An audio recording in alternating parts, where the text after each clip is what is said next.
The Australian government paid for many of the facilities and services needed by American forces stationed there during the Pacific War.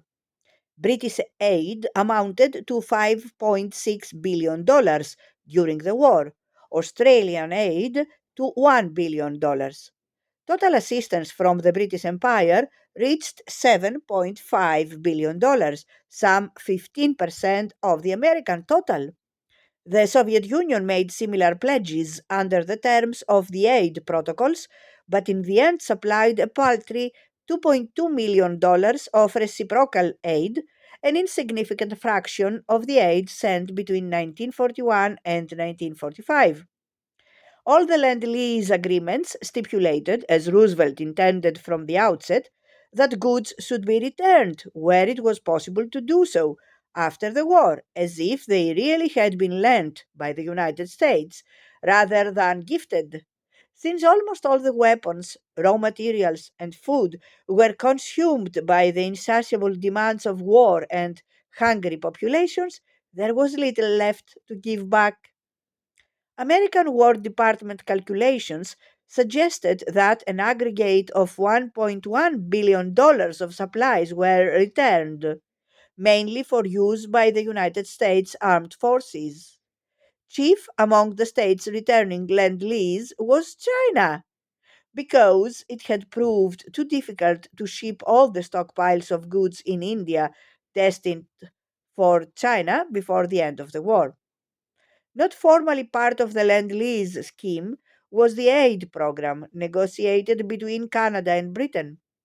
The Canadian contribution to global aid has often been ignored in accounts of Lend Lease, but it was a significant element in the economic assistance provided by the wider empire to Britain's imperial war effort.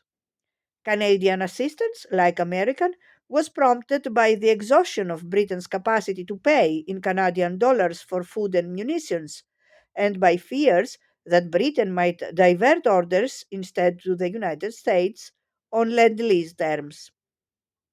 Canadian leaders did not want to imitate Lend Lease because it would pale by comparison with the larger American project, but they did want to remain one of the arsenals of democracy.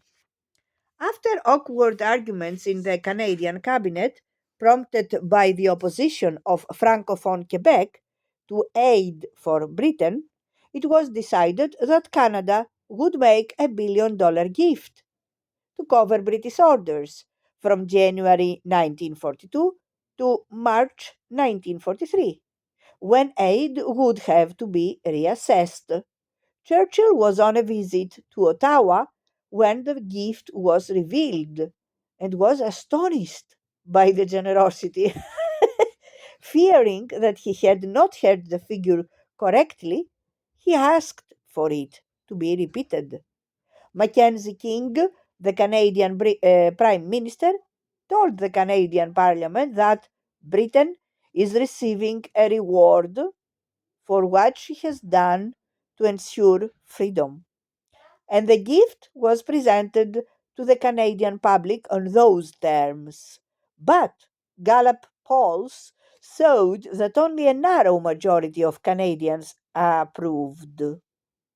As a result, the gift was not repeated, but was replaced early in 1943 by a program of mutual aid, which, like Lend Lease, would pool Canada's resources for the United Nations, as the Allies were now called, rather than Britain alone, but would keep a separate Canadian identity.